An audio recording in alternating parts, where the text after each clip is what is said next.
can help us. Kulingana na utafiti wa hivi majuzi uliofanywa na muungano wa wanaharakati wanaojihusisha na ufadhili wa amani, kuna faida kubwa ya kuwekeza katika amani. We are pioneering this approach with so many partners to look at what is the impact of peace building and quantifying the impact. And what we see across the board is very positive impact that's monetized. We're looking at ratios from, for every shilling invested, getting 7 shillings in value, all the way up to 20 shillings in value. These are conservative estimates of what is the value of peace building, talking to so many different stakeholders about what matters to them.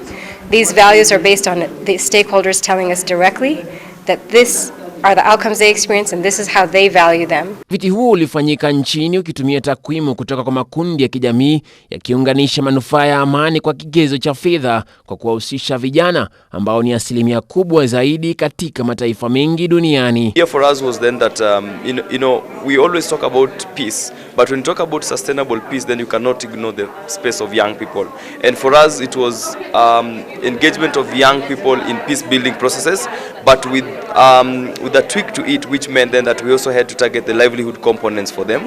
And we have actually realized that one of the most successful ways to implement peace building initiatives and programs targeting young people is to integrate with livelihood and economic empowerment in our communities. Bottom-up approach. Listen to the people. What do they really need? And if they listen, then they don't have to keep sending aid. It can lead to sustainability, right? And domino effects. So our take-home and what we do at Rural Centers is, again, are you listening? Are you really listening to what the people are saying?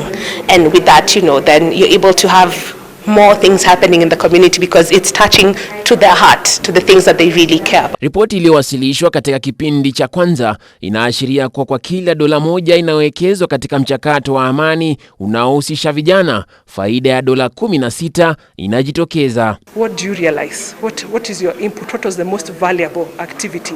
And Kenya has become the first country out of the global efforts to test that concept of measuring the value of peace building as a social return on investment. So we are proud as a nation to be the first nation through the UN process to pilot this or to have this inaugural study that then can be replicated in Kenya in several other programs through the government agencies, through the National Youth Council, and also recommendations back to the state and recommendations back to the UN on what peace building actually means for young people when it's looked at through the eyes of the environment, the economy, and through their social and cultural connections. That is why we have community-based organizations that are registered. That gives them the legitimacy to do the work within the community and to actually represent the constituents of the young people or the community societies within this grassroots. So these are now the anchors to which the issues within the grassroots are channeled nationally, globally, and regionally. Vijana wameangaziwa kama viungo muhimu katika kustawisha amani, hivyo kuainisha haja ya kuzingatia matakwa yao ili kuvuna manufaa ya faida ibuka. Focus more on preventive aspects towards solving the issue of conflict. And for a long time, the young people have been left out in terms of negotiations, in terms of mediation, in terms of giving them space to actually influence society and also build their own life.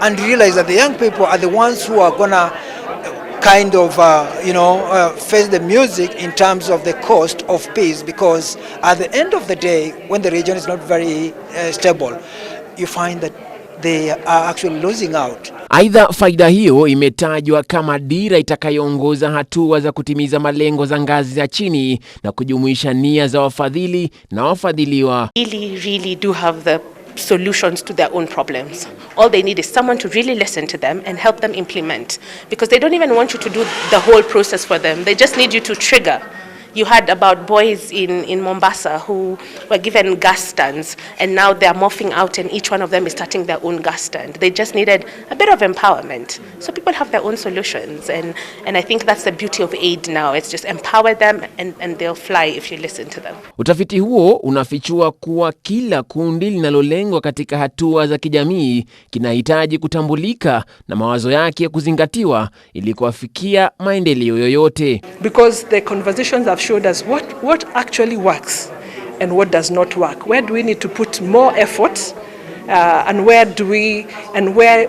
have we gotten negative impacts? It also helps us do that, and therefore I would encourage as many peace builders in this particular year when we are celebrating the 7th anniversary of the Youth Peace and Security to understand that they can also use the social return on investments as a way of measuring impact in their work. Just for instance, the Eastern DRC situation. We have had several peace agreements, we have had several peace initiatives, but it's over 30 years. Remember, Eastern DRC at one given point, DRC has had the biggest contingent of peacekeepers in the world. But why is it that we're not solving the problem?